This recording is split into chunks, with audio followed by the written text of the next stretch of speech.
Good morning, everyone. Thank you for coming. And I'm privileged to host Dr. Carrier today. He is the head of the Division of Hematology in the Department of Medicine at the Ottawa Hospital and a professor in the Faculty of Medicine, University of Ottawa, and a senior scientist in the Clinical Epidemiology Program of the Ottawa Hospital Research Institute. Thank you, Dr. Carrier, for joining us this morning. Thank you so much for having me. It's a great pleasure to be discussing cancer-associated thrombosis today, and I meant for this talk to be very informal. So things are controversial at best. So please feel free to interrupt and ask questions. And Dr. Bat was kind enough to send me a few cases and a few questions. So we'll go through them as long as we can, and if we have to stop, then we can stop 5 or 10 minutes early and just generate questions to the Q&A. So the first case is 65-year-old male patient with newly diagnosed biopsy-confirmed metastatic pancreatic adenocarcinoma with liver involvement, and hematology is consulted about prophylactic anticoagulation recommendation. Is the patient at high risk or not of a VTE, but also potential complication from anticoagulation, such as bleeding? Is the risk-benefit ratio favorable? And if so, then should we initiate anticoagulation at prophylactic dose? Should it be low-molecular weight heparin like enoxaparin? Should it be a directal anticoagulant? And when to do what, more or less? What are the factors to consider?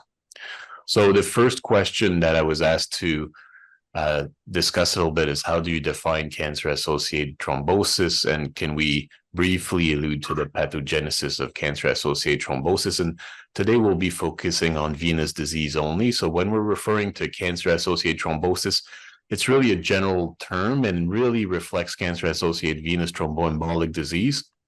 But there's more and more attention to cancer-associated arterial thrombosis as well. But so to simplify for the discussion, we'll talk about cancer-associated venous disease, so lower limb deep vein thrombosis, pulmonary embolism, upper extremity deep vein thrombosis, unusual site thrombosis.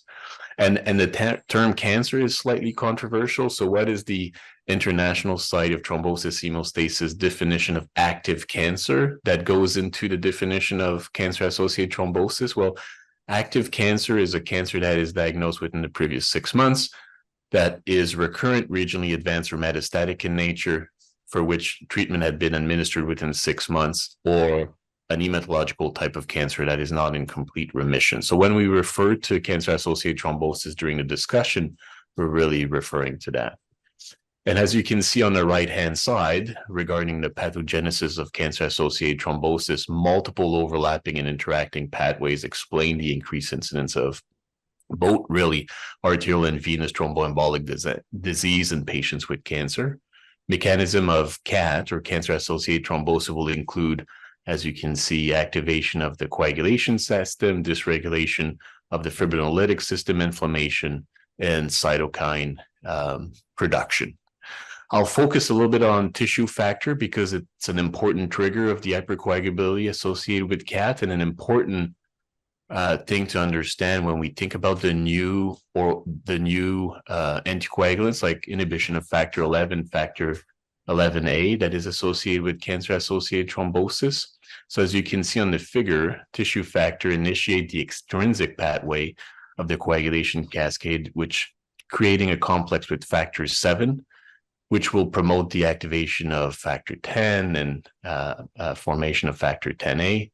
Tumor cells per se will express tissue factor, and some of the tumor cells will also release extracellular vesicle, which are expressing tissue factor, which is leading to thrombosis and thrombin generation and fibrin formation. PI1, so PI1 inhibits tissue plasminogen activator and urokinase, promoting the fat formation of fibrin. So a lot of the different tumor cells will have increased plasma level of PI1, for example, brain and lung and pancreas, which leads to dysregulation of the fibrinolytic system. And inflammation can stimulate neutrophils. The interleukin, for example, the endothelial cell damage can lead to that. And that leads to induction of neutrophils extracellular cellular traps or nets, which is used as a scaffold for platelets and other procoagulant molecules. And nets can also directly activate platelets, leading to further thrombosis by thrombin generation. And as you can see here, the ATVB NADRIV review is quite good if you're interested in learning more about the pathogenesis of cancer-associated thrombosis. But this is, in a nutshell, what is the underlying mechanism. The next question I was asked to address is, for this particular patient, which scoring systems is or are helpful, and for which type? And this is a controversial question for which there are no right answer, but I'll talk to you about a specific risk score called the Corona risk score. And the Corona risk score has pros and cons, advantages and disadvantages. The most important advantage is it's really simple, and you have everything you need when you're initiating chemotherapy in order to stratify patients according to their underlying risk of having venous thromboembolic disease. So you just really need to have the tumor type, CBC at the time of initiating chemotherapy. So you need to focus on white blood cell count, hemoglobin, hematocrit, platelet count, and body mass index.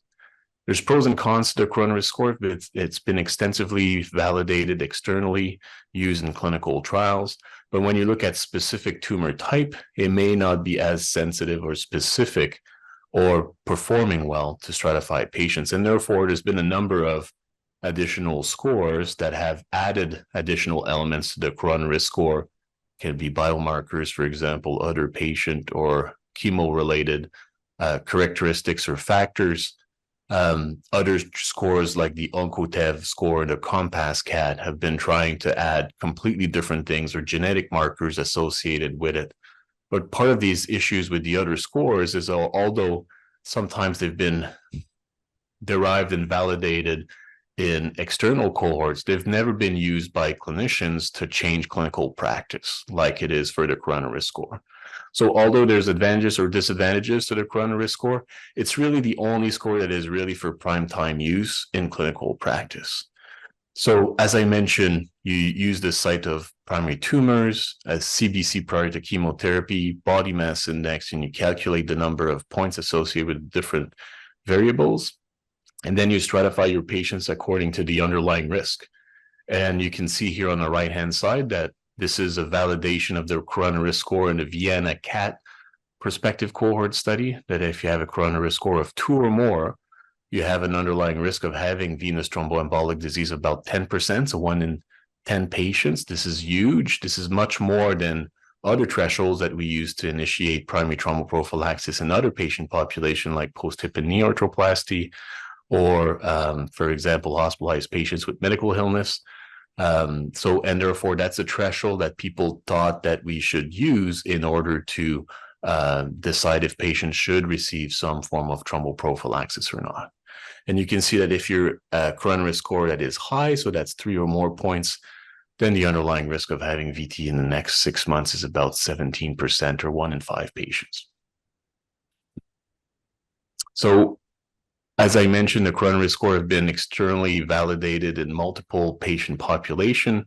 There's a recent individual patient level meta-analysis that was published, including 3,300 patients. And they looked at the different stratification of the risk score. If you have a low Corona risk score, then the underlying risk, or the 6 months cumulative incidence of having VTE, is about 4.1%. For intermediate risk is 6.8%, and for high risk, or 3 or more, it was about 10.5%. If you dichotomize the score to make it more clinician friendly, if you dichotomize it to high risk or non-high risk, you can see here that the odds ratio of having venous thromboembolic complication in the next 6 months about 1.6. And what's interesting with this individual patient meta-analysis is it also looked at specific tumor type. And it looks like for lung cancer, the Corona risk score is not very good to dichotomize patients according to their underlying risk of VTE. And if you look at lung cancer patients with a Corona score of 3 or more versus non-high risk, the odds ratio was only 1.1. But when you remove these patients from the overall patient population, the coronary risk score performs much better with an odds ratio of 3.2. So maybe the underlying thinking is that we should use the coronary risk score for a majority of patients to screen them according to their underlying risk of having VTE.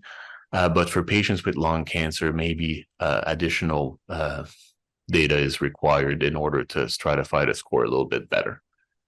And when I was saying that it's the only score that is ready for prime time use is based on this here. So all the other scores sometimes have been shown to be more specific, sensitive, performing better, but they've never been used in clinical practice to tailor primary trauma prophylaxis in a patient population with cancer.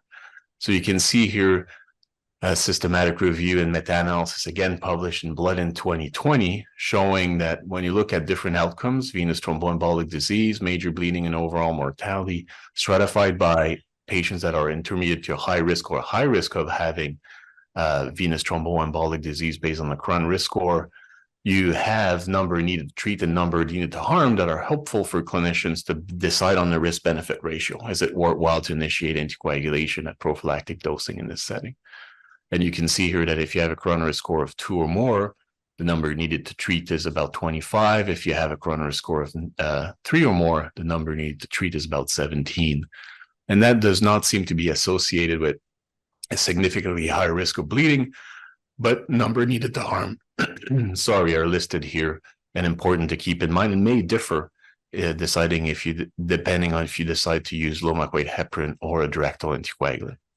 Interestingly, mortality seems to be favoring the use of primary trauma prophylaxis. Obviously, wide confidence interval. None of these studies were powered to see any difference in overall mortality, but it's hypothesis generating and can be conflicted with a number of different factors, of course.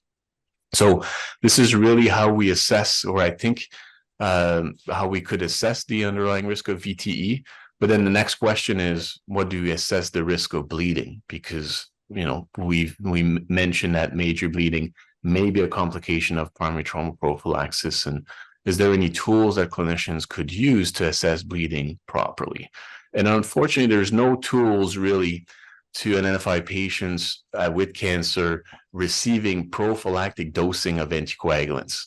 Kristen Sanfilippo from WashU has been using the AVERT and Cassini data to try to come up with risk predictors of bleeding for patients receiving primary trauma prophylaxis, but that has not yet been published and peer reviewed. So the only thing we have for the time being is risk scores or clinical decision rules that are used to predict bleeding in patients receiving full dose of anticoagulation.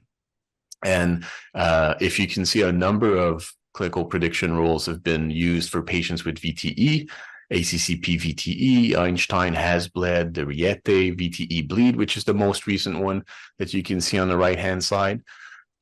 These rules are great. They can highlight different variables that are associated with higher risk of bleeding complication like anemia, prior history of bleeding, renal dysfunction, age. But the problem with them is active cancer is the most important variables or the variable that is most likely to correlate with bleeding complications. So when you actually assess them in a patient population with cancer-associated thrombosis, they don't perform very well. And the C statistic is only 0.5 to 0.57, so showing poor calibration. So the next question is, well, do we have clinical decision rules specifically for cancer-associated thrombosis, and would that be helpful? And folks from the Netherlands have tried to do that using the patient population from the Okusai VTE cancer trial that compared low weight heparin to edoxaban for patients with cancer-associated thrombosis. And you can see here that they came up with some variables that are specific to patients with cancer. So it looks like patients with cancer, with regional advanced or metastatic cancer, GU cancer, creatinine clearance that showed dysfunction, recent use of anti-cancer therapy with GI toxicity, age, and GI cancer receiving DOAC, in this particular case, edoxaban.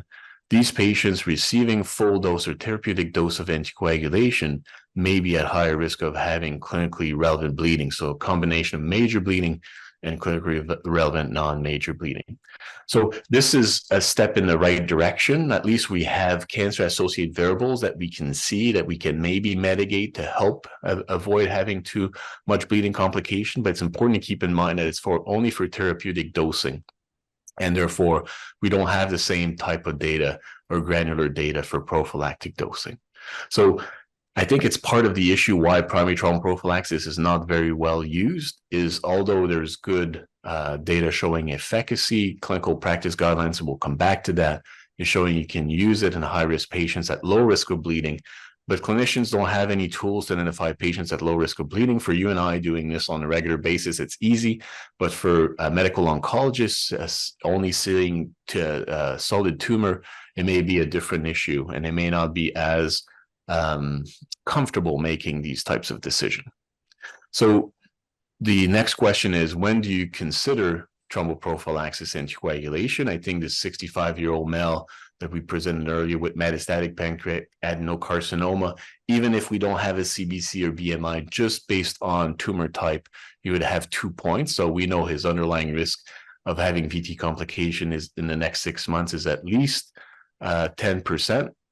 And when we did look at this systematic review and we balanced the risks and benefit of thromboprophylaxis, we saw a number needed to treat of 25, a number needed to harm of 1,000. Keep in mind that the number needed to harm may be different depending if you're using thromboprophylaxis with enoxaparin or low-molecular weight heparin or a direct anticoagulant like apixaban or viroxaban. Number needed to harm on a 2 randomized controlled trial may be closer to 100 instead of 1,000. But when we put all the data together, it's about 1,000 based on this systematic review. So this is what is recommended in clinical practice guidelines. I've put the American Society of Hematology 2021, but it would be the same in the American Society of Clinical Oncology or the NCCN. There's a suggestion of using thromboprophylaxis if your patient is at high risk of thrombosis or coronary risk score of 3 or more. There's a suggestion to consider thromboprophylaxis with a DOAC, but not with low-molecular weight heparin if your coronary risk score is 2 or more. And there's a recommendation not to use any thromboprophylaxis if you have a low-risk patient, simply because you don't want to expose them to high risk of bleeding complication using pharmacological thromboprophylaxis. So in this particular patient that was shown, I would definitely have a discussion with the patient.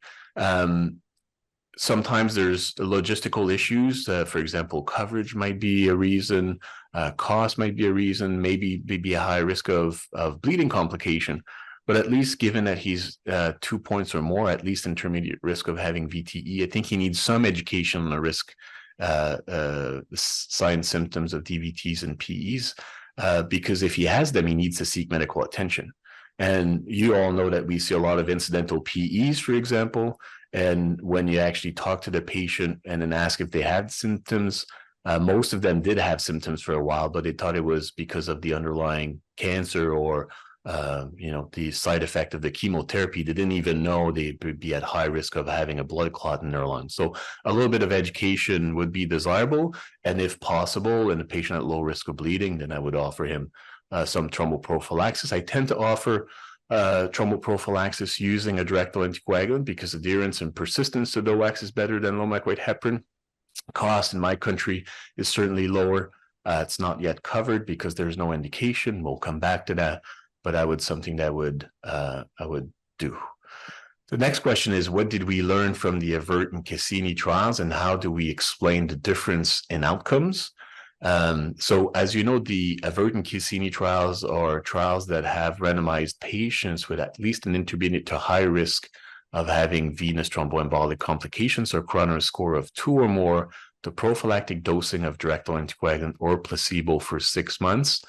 And followed patients for 6 months, and you can see they were published in the same journal of the New England Journal, or same number journal of the New England Journal. And this is the editorial that John Keller and Agnelli wrote, and I like it because it shows both trials side by side.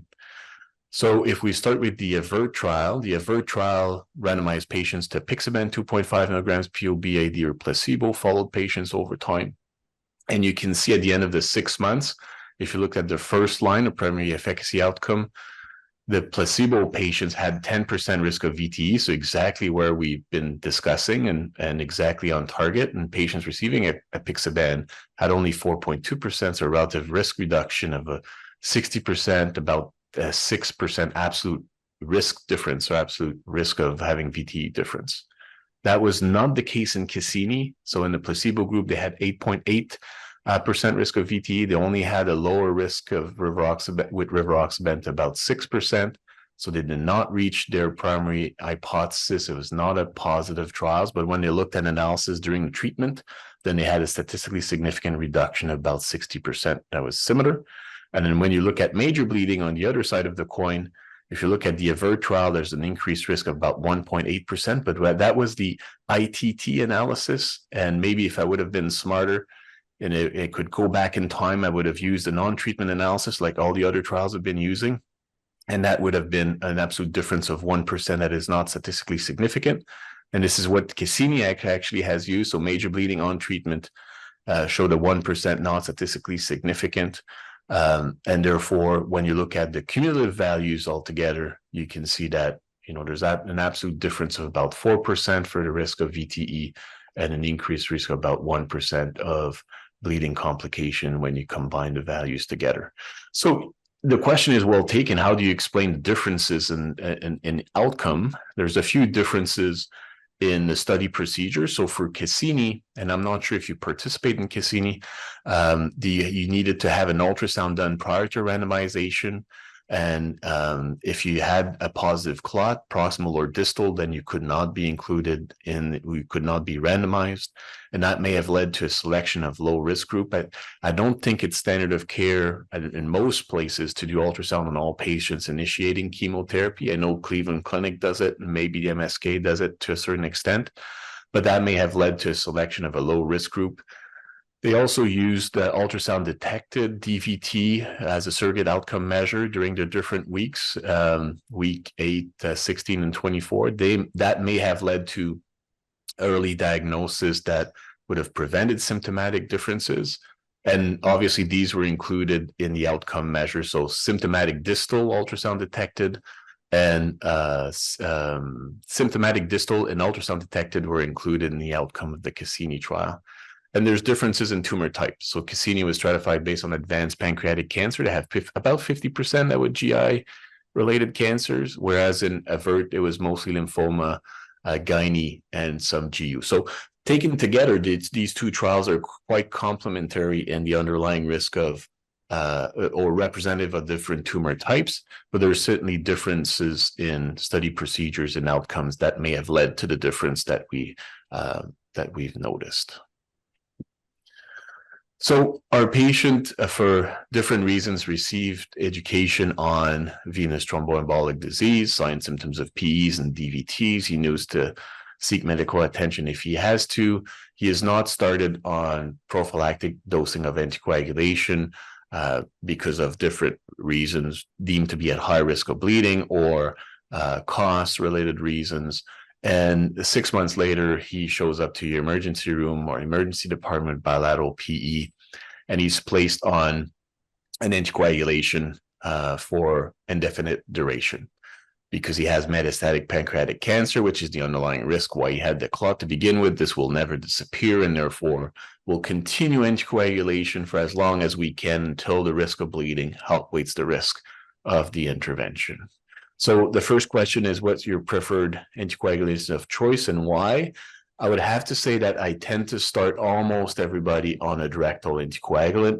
And this is based on systematic review and meta-analysis that was published by people in France, combining the 6 randomized controlled trials that have compared the different low molecular weight heparin, mostly dalteparin, to the different direct anticoagulants.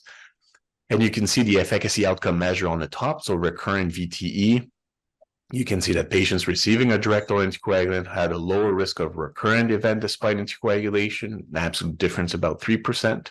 And when you look at safety with major bleeding, you can see there was no big difference between the two groups. Low molecular weight heparin 3.7% and a slightly increased, not statistically significant improvement with a direct anticoagulant about 1%.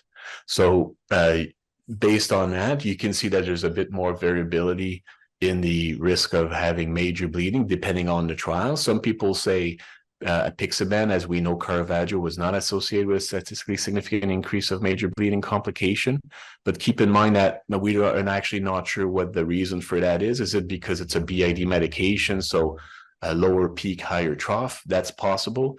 Keep in mind that, you know, patients were being randomized into Caravaggio for 2 years after we knew that there was an increased risk of major bleeding for patients with GI tumors, randomized in OX-IVT cancer and SELECT-D. So maybe there's some self-selection that happened there. I think overall the DOACs are all more or less the same, and I don't have a strong preference for one over the other from a major bleeding perspective.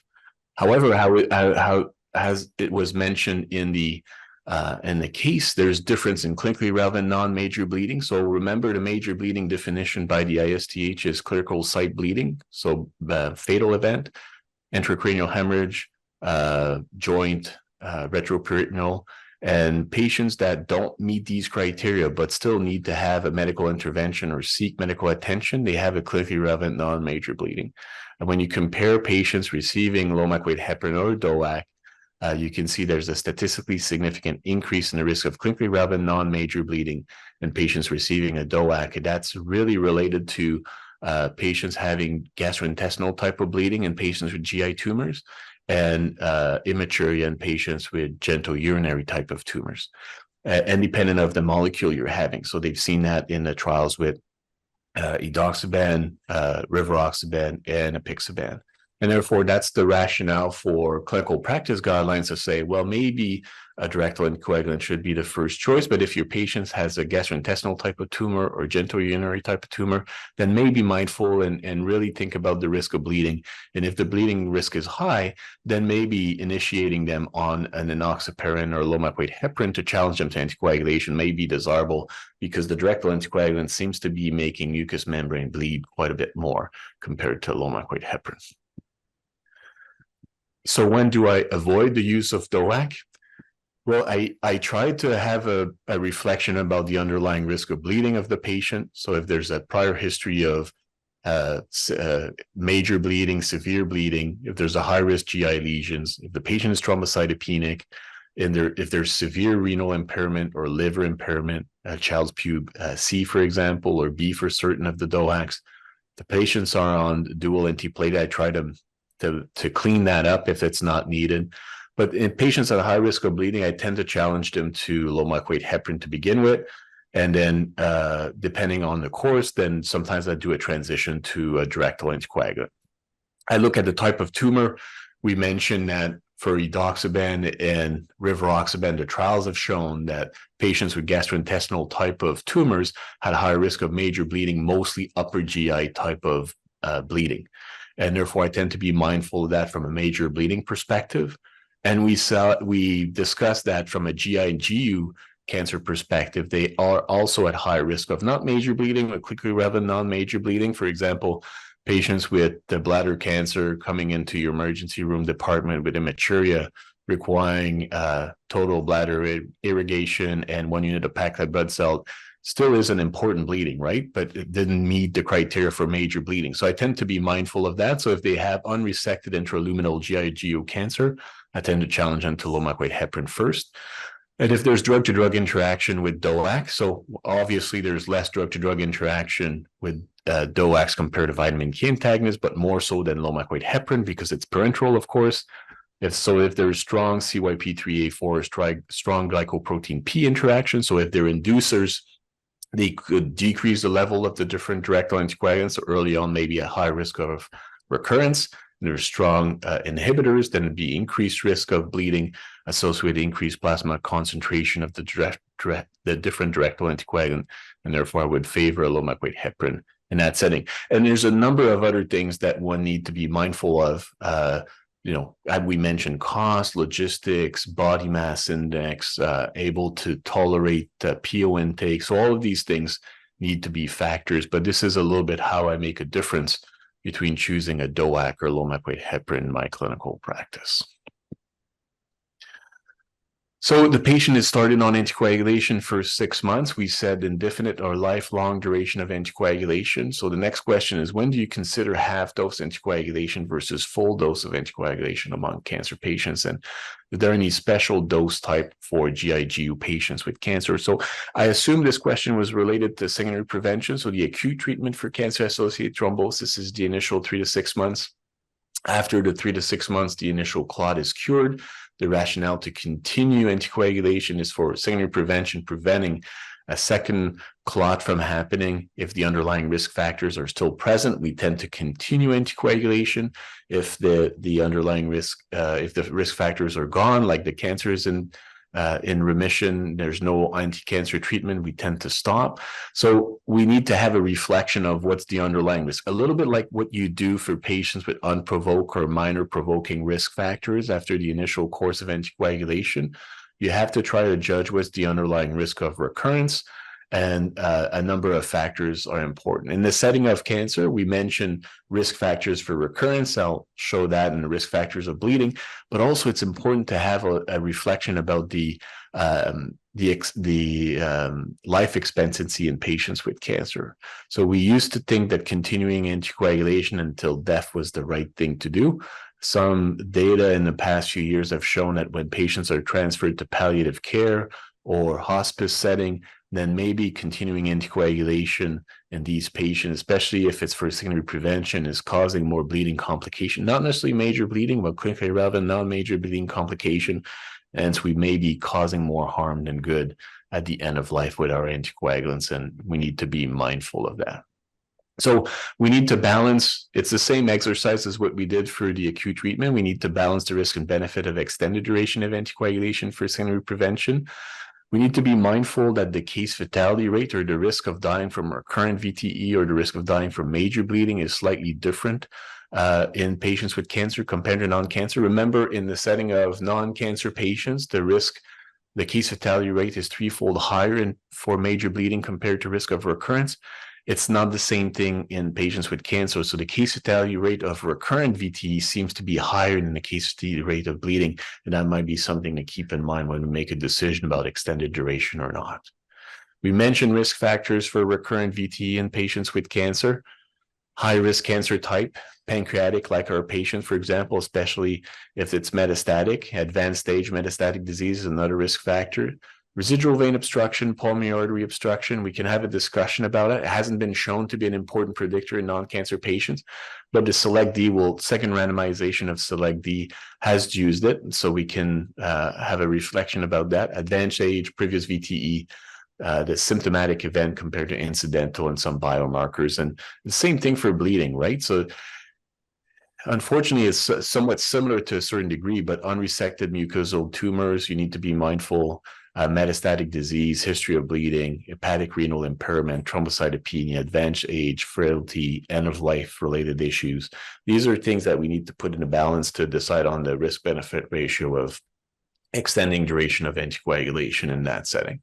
So what type of data that we have? Well, we have really bad data, but we need to make that decision on a daily basis. So what do we have? We have 6 pieces of information, all of which are not the best, but we'll try to put that together to make a decision. The first piece of information is the DeltaCan study. This is an observational single-arm study of dalteparin, full dose for the first month, and then dose reduction thereafter, so 75% thereafter.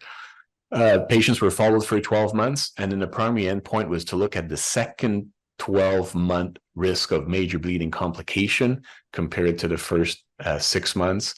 And you can see here that when you look at month 2 to 6 versus month 7 to 12, when you look at major bleeding on your left-hand side, there's no big difference. So the risk of continuing anticoagulation seems to be very similar after the second 6 months compared to the first one. And from a risk of recurrent VTE point of view, it is similar again, but remains high despite the fact that they continued anticoagulation. So indirect evidence saying that patients remain at high risk despite the first 6 months. Continuing anticoagulation with therapeutic dosing or intermediate dosing of low-weight heparin seems to be beneficial in that setting. But remember, there's no comparator arm. It's a single-arm study, so no comparison. Same thing with TCAT. So this is with tinzaparin. There is full dose of tinzaparin, so 175 units per kilogram for 12 months, so no dose reduction. And similar thing, they were looking at major bleeding, comparing the last 6 months, the first 6 months. Obviously, these two studies excluded the first month because that's a high risk of both recurrence and major bleeding. But you can see there's no difference in the risk of major bleeding. Risk in the month 7 to 12 of recurrent VT remains relatively high, despite that fact that they continue anticoagulation. Indirect evidence saying that maybe we should continue some form of anticoagulation. Low molecular weight heparin at therapeutic dosing may be something. Okusai VT cancer also gave us some clues. Remember, Okusai VT cancer compared edoxaban to low molecular weight heparin for management of cancer-associated thrombosis, but it didn't stop at 6 months. They continued to 12 months.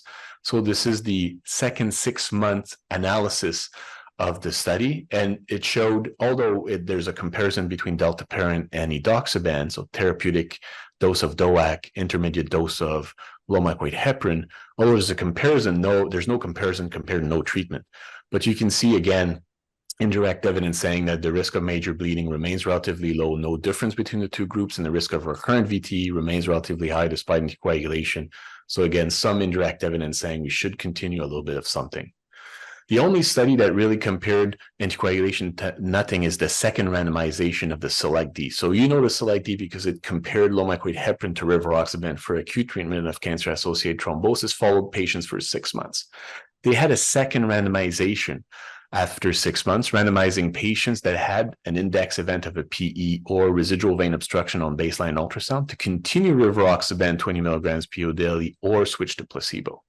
And you can see that for patients that were deemed to be at high risk based on residual vein obstruction or PE as the index event, there's a big difference in the risk of recurrent VT between those that have continued on with rivaroxaban compared to using placebo. Now, you can see it's a very small number of patients, only 92 patients, because they stopped randomization because they couldn't include patients very well in the second randomization. Physician or patients have very strict opinions about if they should continue or stop, and therefore there was felt to be no clinical equipoise. But it seems to be safe. There was no major bleeding and similar risk of clinically relevant non-major bleeding. But this is evidence again that maybe therapeutic dosing of low molecular weight of direct anticoagulant may be beneficial in that patient population. There's about prophylactic dosing of direct anticoagulant. People from Norway did a prospective cohort study where patients after cancer-associated thrombosis and 6 months of anticoagulation were receiving apixaban 2.5 milligrams PO BID thereafter for an overall follow-up of 30 months. So you can see here that when you look at recurrent VTE, the incidence rate was relatively low, 1 per person month, and the risk of major bleeding was also low. Remember that there is no comparison, but this is reassuring data that maybe prophylactic dosing of direct anticoagulant may be helpful. So for the time being, we have data for therapeutic dose of low molecular weight heparin, therapeutic dose of direct anticoagulant, and prophylactic dose of direct anticoagulant. So we need randomized control trial comparing prophylactic and therapeutic dosing of anticoagulation in a setting of cancer-associated thrombosis for secondary prevention. Now, the EVE trial was presented at ISTH in 2023, published in the JTH this year. It's a small trial, Mayo-based trial, 360 patients. It was a superiority trial looking at clinically relevant bleeding, so major bleeding and clinically relevant non-major bleeding, comparing 2.5 milligrams of apixaban to 5 milligrams of apixaban. And you can see here that for their primary outcome measure, they didn't show superiority of apixaban 2.5 versus 5.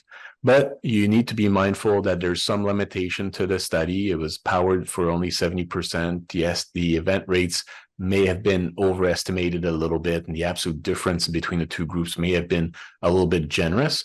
But you can see that the point estimates seems to be reassuring, and maybe there's a little bit less clinically relevant non-major bleeding with patients receiving 2.5 versus 5 milligrams of BID. There's no difference in major bleeding. And for their safety outcome or secondary outcome, when they look at recurrent VTE, they combine venous and arterial disease, and there was really no difference. So maybe some clues that for patients that are not super high risk of having venous thromboembolic disease that you may be concerned about bleeding, maybe reducing the dose to apixaban 2.5 BID may be desirable. There's an ongoing trial. The last patient follow-up will be in September 2024, probably presented at the American Society of Hematology meeting in December 2024.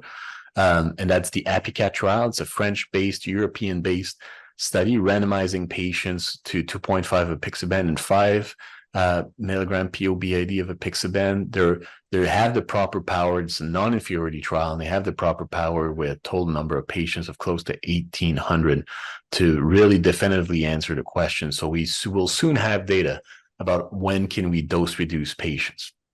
So how frequently do I dose reduce patients for secondary prevention? Well, there's another trial that will be coming out soon called the RENOVE trial. It's not in cancer patients, but randomized patients to prophylactic dosing of DOAC versus therapeutic dosing of DOAC. It's another French trial, non-inferiority trial. So we'll have data of that coming out soon. But for the time being, I tend to continue the same therapeutic dosing unless I have concerns about bleeding.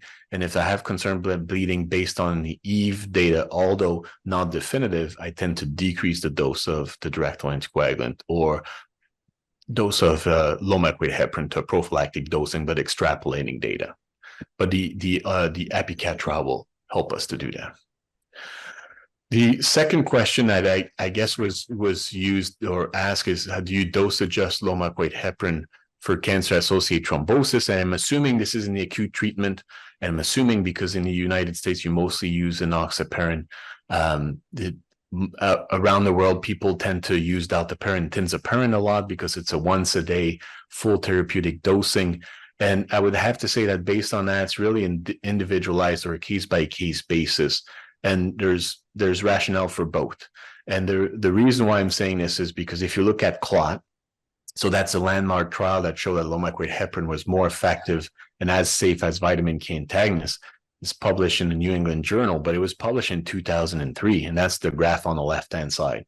And that's full dose of dalteparin for the first month with dose reduction afterwards to 75% or intermediate dosing for a total duration of 6 months. And you can see that dalteparin was more effective, no difference in major bleeding, although it was in 2003, so prior to the ISTH major bleeding definition, but seems to be relatively safe. Now, cancer patients in 2003 and 2024 are very different. Therapeutics has changed, patients are living longer, this is more complex, there's more comorbidities. So who knows if the dose reduction is still effective. So the tinzaparin group has done the CATCH trial, and that's on your right-hand side. So in 2015, they randomized patients to vitamin K antagonists or therapeutic dosing of tinzaparin, no dose reduction, followed patients for 6 months. The primary outcome was efficacy of risk of recurrent VTE, and they did not reach it. Relative risk reduction of 30%, but they didn't have the same event rates as they had in the CLOT trial, and the relative risk reduction did not reach statistical significance. But they did have statistical significance in clinically relevant bleeding, so a combination of major and clinically relevant non-major bleeding. So it's confusing a little bit because now you know that in 2015, full dose anticoagulation was not superior to vitamin K antagonists, but provided some benefit over safety. So there's not a whole lot of advantages to decrease the dose, because if anything, patients may be at slightly higher risk of VTE.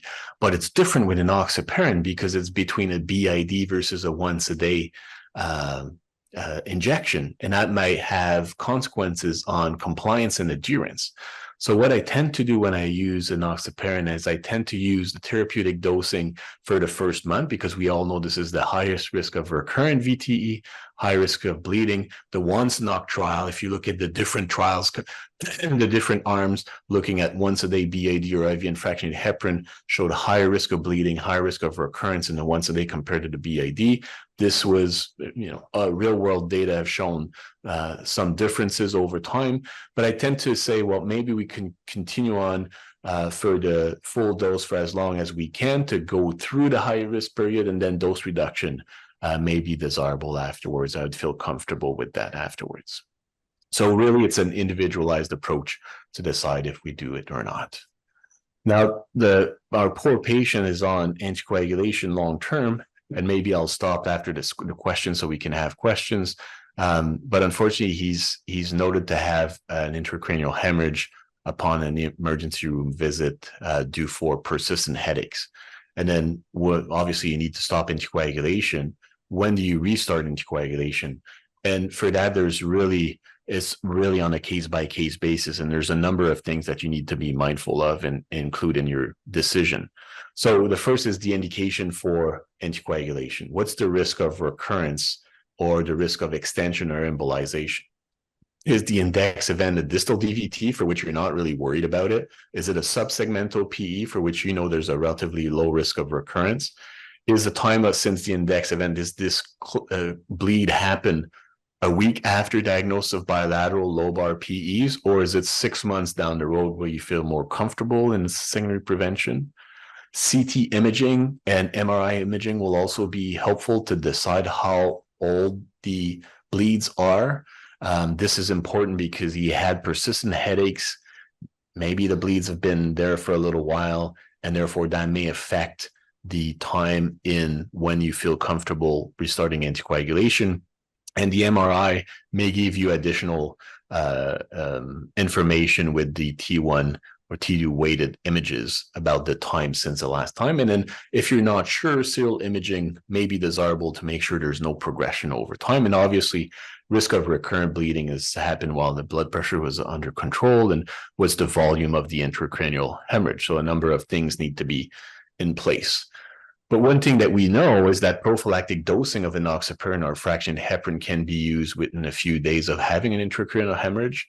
There's a small observational non-randomized trial looking at, I shouldn't say trial, study looking at unfractionated heparin at a prophylactic dosing, so 5,000 Q8, and they compared 4 versus 10 days following ICH, and there was no association with increase in hematoma expansion. So if the intracranial hemorrhage would happen right after the clot, the PE, let's say in a week or two, I would probably put an IVC filter, and I would feel comfortable resuming some form of prophylactic dosing of anticoagulation within 2 to 4 days following the ICH.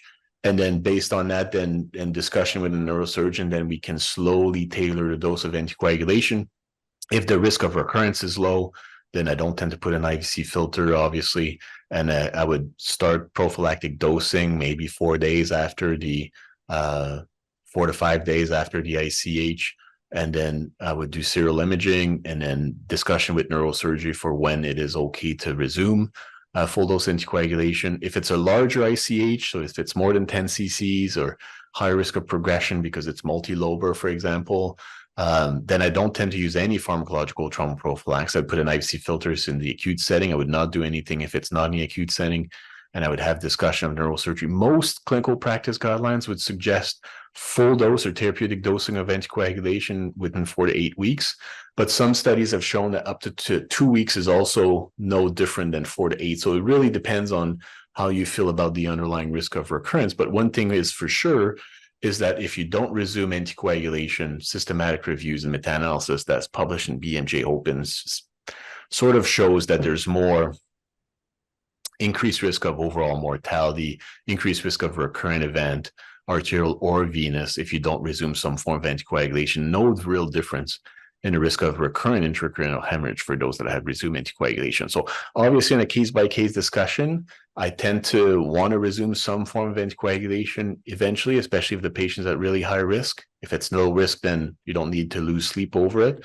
But these are the things that I usually consider. And maybe I'll stop there so we have a 10 minutes for discussion.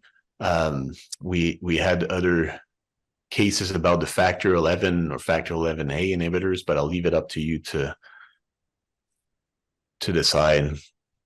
Yeah, I think you can also elaborate on this factor 11 inhibitors a little bit, and then we can start with the question. Is that okay? Oh yeah, no problem. Yeah. So the next question is, so right now we have, I guess we have vitamin K antagonists, we have warfarin, we have low-molecular heparin with enoxaparin, we have directal anticoagulant. I would probably assume mostly rivaroxaban and apixaban. We have edoxaban as well. But there's still an important knowledge gap for the management of cancer-associated thrombosis, right? We've mentioned that some of these tumor types are higher risk of having Bleeding complication, GIGU. So it'd be great to have a molecule that is not associated with a higher risk of bleeding complication. The different molecules are injectables and daily injections, sometimes twice a day injections, or they're tablets, sometimes twice a day tablets. We know the adherence or persistence over time is not the best. So something that is monthly may be easier for persistence. They could get the chemotherapy, get their shot of the factor 11, 11A inhibitor at the same time and be anticoagulated for a month. We know that patients with cancer often have renal dysfunction, liver dysfunction. Low molecular weight heparin is a problem, and direct anticoagulant for patients with severe renal dysfunction. Hepatic dysfunction is a real problem for patients with direct anticoagulants because Child-Pugh C is a contraindication. Child-Pugh B is some contraindications for some of them. And we know that DOACs still have CYP and glycoprotein P drug-to-drug interactions. So there's a number of unmet needs with the current anticoagulation. And that's why factor 11, factor 11A inhibitors may be something to consider that may meet these unmet needs and maybe improve safety and efficacy of anticoagulation for cancer-associated thrombosis. So remember, I mentioned that tissue factor will lead to the extrinsic pathway. So the thing about factor 11 is they are not needed for hemostasis, but an important mediator for thrombosis. So if you have an injury, you would have overwhelming tissue factor, and that's on the right-hand side for hemostasis. You have overwhelming tissue factor that would lead to the common pathway, thrombin generation of fibrin. And because you have so much tissue factor, you don't really need the feedback inhibition, the feedback activation of factor 11 to generate or to include the intrinsic pathway. And therefore, factor 11 is not really used for normal hemostasis if you have an abrasion. But if you have pathological thrombosis, so you have a little bit of tissue factor from tumor cells that lead to activation of the extrinsic pathway, a little bit of thrombin, that's when the factor activation, the feedback activation by factor 11 is really important. And that generates a lot of thrombin, even if you don't have a whole lot of tissue factor to begin with. So that's the pathological clot. So the hope is to inhibit factor 11 or factor 11A, and therefore cut that feedback amplification of thrombin generation. And therefore, you have good enough coagulation cascade for hemostasis, but you've inhibited pathological thrombosis formation. And there are a number of factor 11, factor 11A inhibitors.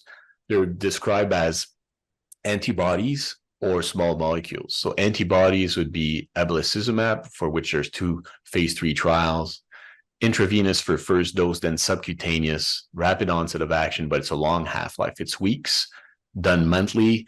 And because it's parenteral, then there's no renal extraction, so no drug-to-drug interaction, no renal troubles, no liver troubles. And hopefully not associated with any bleeding, as we mentioned. For small molecules, you have ansudixian and milvexian that are in phase 2B and 3 trials. These are mostly oral, rapid onset of action, short half-life, so daily tablets or twice daily tablet, but are still dependent on renal excretion, and they may have some drug-to-drug interaction, but hopefully not associated with bleeding complications. So from a cancer-associated thrombosis perspective, we have 2 trials ongoing right now, Astra and Magnolia, randomizing patients with cancer-associated thrombosis to apixaban or abelacizumab for 6 months, and for Magnolia for patients with GI and GU intraluminal tumors, randomizing patients to abelacizumab or low molecular weight heparin for 6 months with the endpoint of recurrent VTE. So it's a non-inferiority trials for recurrent VTE and superiority trials for major bleeding, clinically relevant non-major bleeding. So these trials are ongoing. I think they will be coming to an end in 2026. So we may have more data related to that in the near future. So with that, maybe Thank you, Mark. Thank you, Dr. Carrier. This is awesome. Just to summarize, the pathophysiology is very complicated, multiple steps involved. There's a great evidence of prophylactic anticoagulation, especially the high-risk patients if the corona scores more than 3. And there's a great evidence of using the DOAC over the low molecular weight heparin unless the patient has a risk of bleeding. There is a evolving data on the new bleeding risk assessment tools. Hopefully, we will have more information, more scoring systems, and there is also emerging therapies, including the factor 11 and factor 11A inhibitors. I think we can stop here and ask if anyone has any question from the audience. I had a question. This is Sandy Hoffman. Can you elaborate a little bit more on how you handle brain bleeding, specifically maybe metastatic disease in the brain? And do you seem to be favoring parenteral at first versus DOAC? Can you comment on that? Yeah, so if the question is about so there's no doubt that patients with metastatic disease tend to have more bleeding compared to primary brain tumors, but on anticoagulation, primary anticoagulation tends to lead to more intracranial hemorrhage with patients with brain tumor and less so with metastatic disease. So the odds ratio or hazard ratio of anticoagulation for patients with metastatic disease is about 1. It's about 4.1 for patients with brain. So if the question is about, you have a patient with primary brain tumor or metastatic disease with a new cancer-associated thrombosis initiating anticoagulation, is there a difference between the different agents? The answer to that is there's probably no difference in parenteral versus oral, and early data is probably favoring an oral versus a parenteral agent for these patients. And this is based on 3 pieces of information and some evidence that was presented at ISTH in Bangkok, the ABC study showing that there's no difference in the risk of intracranial hemorrhage for patients with brain or primary brain tumor, brain mets or primary brain tumors, independent if they're receiving enoxaparin or low molecular weight heparin or a direct anticoagulant. Seems to be maybe slightly lower risk of intracranial hemorrhage for those receiving a direct anticoagulant. But keep in mind, these are observational studies, so maybe some confounders based on indication and treatment. So there's a reason why doctors decided to use one versus the other.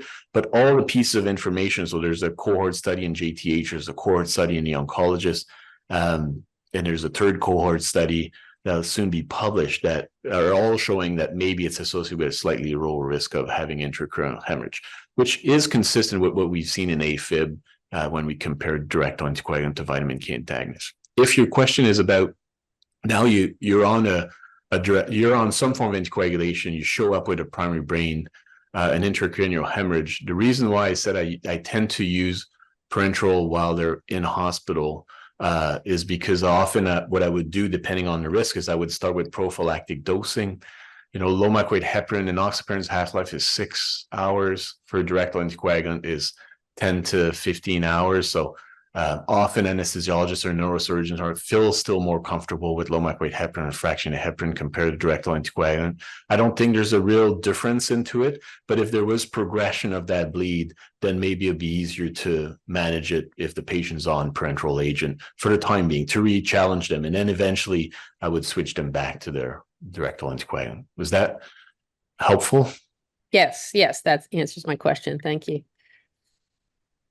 And also, when we said those adjusted low molecular weight heparin, I was questioning the anti-10A usage on the cancer-associated thrombosis patient. Do you practically use anti-10A for those adjustments for those patients? So I use anti-10A level very rarely, and part of the reason why is because we don't have a whole lot of data that anti-10A measures correlates with clinical outcome, either recurrent VTE or bleeding. And it's somewhat similar to what we know for direct anticoagulant. It's reassuring me and it's reassuring the clinician that you're in the right range, but I'm not sure it's doing too much.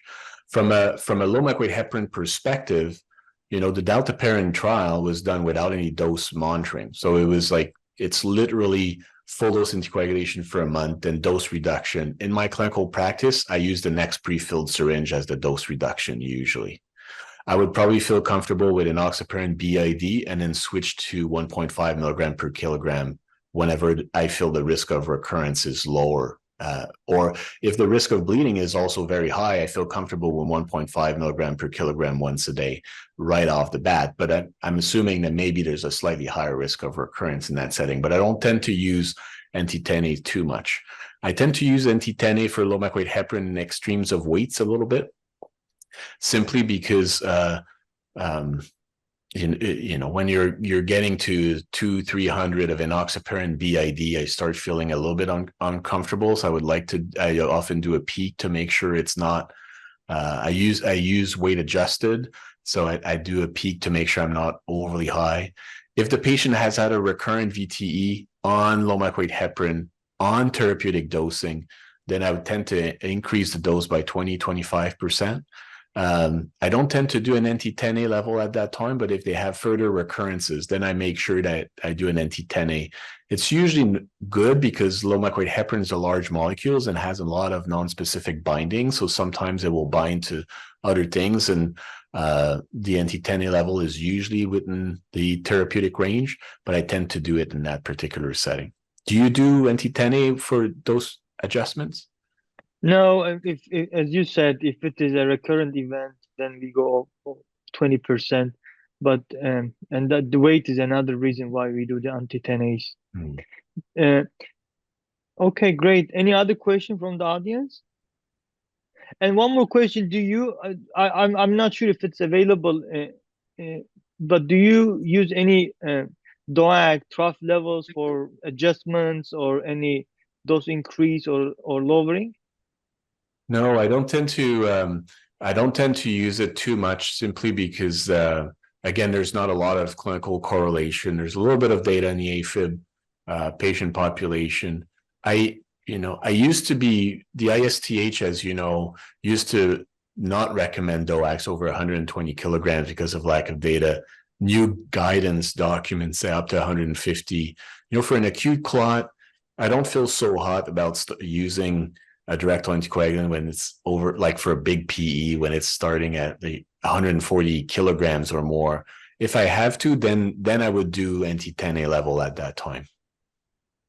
Oh, okay, for DOACs.